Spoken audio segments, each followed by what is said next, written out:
In a bold move to reshape United States' trade policies, US President Donald Trump has signed an executive order to enforce 25% tariffs on steel and aluminium imports.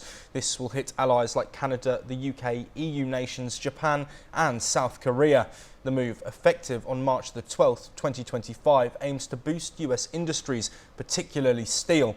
Canada's steel sector warns of major disruption, while the European Commission pledges retaliation. Global markets show signs of tariff fatigue, yet US stocks remain resilient.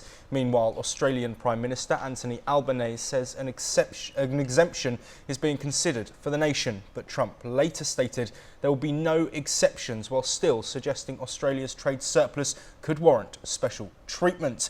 Joining us to discuss this topic, we're first of all joined by Ross Feingold, who is a political risk analyst joining us from Taiwan. Ross, thank you for your time.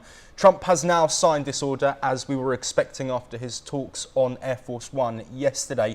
I want to look at the reaction that we've had from these allies of the United States and specifically look at the impact that this might have on the United States. Do you think Trump is ostracizing America from its allies?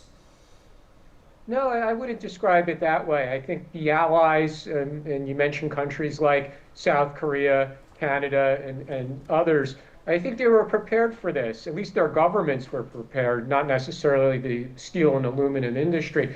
But Trump has been very clear, going back to his first term, that he believes tariffs are an appropriate tool to use when foreign producers, regardless of the product, have easy access to the United States, and the United States doesn't necessarily have reciprocal access to those countries, and or when companies in these other countries benefit from government subsidies, which frankly has often been the case with steel and aluminum producers in other countries, including allied countries of the United States.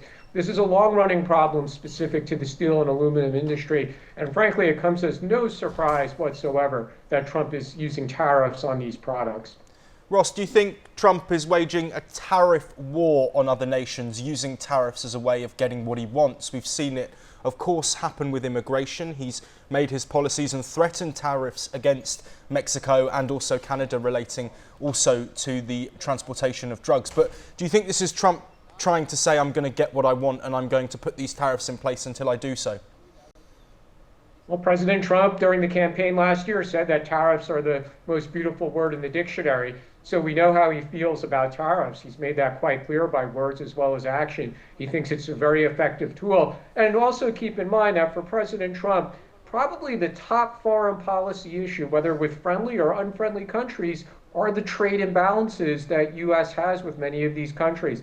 And the issues that the United States might have with other countries is very lengthy. But if there's one issue that President Trump is passionate about, it's trade imbalances, and he's seeking to address that through the use of tariffs. Yes, also joining us to discuss this topic is Dr. Jayjit Bhattacharya, who is the founder and CEO of Xeroen and president for the Centre of Digital Economy Policy Research. Thank you very much, Dr. Bhattacharya, for your time today. I want to look at the impact that this might have on the American economy. Now, there are experts which are saying this could directly impact the economy in the short term, but do you think Trump is looking beyond that and looking to boost the American economy for years to come? Well, if this is an economic policy, then there is much to be asked for, because economic policy is not that straightforward and simple that we increase the tariff and suddenly the US economy will become very competitive. It unfortunately doesn't work that way. Let me lay it out as to why. Steel is an important component for, let's say, automobile industry, which is an extremely important industry. The moment the cost of steel goes up by 25%, which means domestic producers of steel in US will be able to sell their steel with that added margin of 25%. So for the automobile companies, steel will willy-nilly come at 25% higher cost. So when they start exporting their cars back, they won't find the market because their cars will be that much more expensive than any other cars. In fact, in the year that US evacuated Afghanistan, in the same year, the last of the US automobile companies and motorcycle companies left India. They could not compete with the Indian automobile companies, the Korean, the Chinese, and the Japanese. They could not compete with them. And the same measures that India puts on US companies and US automobile companies, the same measures are being put on all other companies. There's no discrimination between US companies and any other companies. The upshot is that we have the Koreans and the Chinese and the Japanese having a share of the Indian market, a very significant share of the Indian automobile market, which is a very large market, but we hardly have any trace of US automobile companies, and that's where the problem is. Now, perhaps what you started by saying is true, that it is not really the intention to put in tariff of 25%, but more to use it as a leverage for getting everything else. And sure, that's a great thing to do for any country. They should negotiate what is best for them in as transparent a manner. And if it's a point of leverage, I think it's a great step. But if it's a point to enable US economy to become competitive, well, that doesn't seem to be a good step from any economic principles. Dr. Bhattacharya, staying with you, I'd like to discuss the comments that have come from the Prime Minister of Australia, Anthony Albanese. He says that the country is exempt from these tariffs, but there doesn't seem to be clarity over that coming from the White House and coming from Donald Trump. What do you think the outcome will be in this specific circumstance where there is a surplus deal?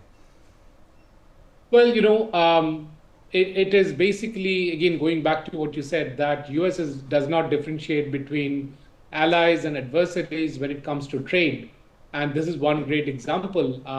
For Australia, export of primary goods is extremely important. The Australian economy is supported by export of primary goods, be it mining, be it agriculture, be it dairy products.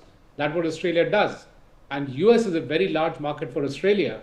A 25% increase on the import of goods from Australia, and primarily steel is what we're talking about, and aluminium, will kind of be a death blow for Australia. It will impact their economy very, very significantly. And you don't want to do that to an ally, especially which is located in a very strategic position on this planet. So one wonders what really is going on, because you would like to make your allies stronger. And the Australian economy is minuscule in front of the US economy. So being able to support the Australian economy is apparently, I mean, at first look, is the right thing to do. We are clearly not privy to the thought process of the current US administration as to what they're really thinking. Are they thinking that they will have a US base in Australia and therefore they're negotiating? But you do need to have military presence in order to have peace on this planet, and therefore to carry on with trade and our lives in a regular way. And destroying the foundation of that in whichever way, and trade is war in another way, is perhaps doesn't sound like the right thing to do. Yes, and Ross, before we end this discussion and move on, I'd like to ask you a question relating to the tariffs that have been imposed on steel and aluminium, but relate those back to the ones that we saw enforced or allegedly or supposedly enforced, on Canada and Mexico. We saw those rescinded. Do you think we're going to see something similar? And what would it take from these allied nations in order for the tariffs to be put to bed for at least a couple of months like we saw with Canada and Mexico?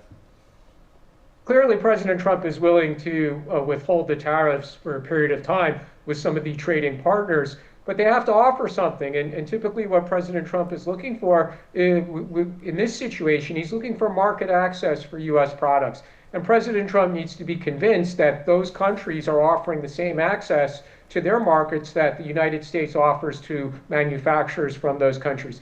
So yes, President Trump's often accused of being transactional, and that might very well apply in this situation. He's looking for what the other countries could offer, and specifically offer to American manufacturers.